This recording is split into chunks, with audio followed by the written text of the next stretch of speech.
Ayan, installation done tayo dito sa Bacolor, Pampanga. Ito yung gripo nila sir, alisin na lang daw dito, ililipat nila. Dito yata, ililipat yata sa labas.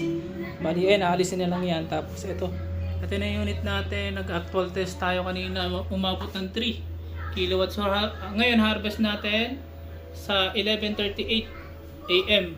Maaga na naman tayong natapos.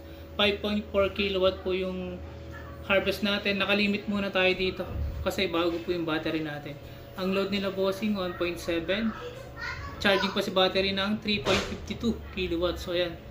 Pag minax pa natin yung charging is tataas pa po yan. Ngayon nilimit po kasi natin kasi bago pa po yung battery natin. Ito po ay 324AH na Altopelic brand. Tas Deye. Ayan po, napaka-poging setup na naman po yung natapos natin dito sa Bacolor, Pampanga. Ayan. Ayan. Thank you.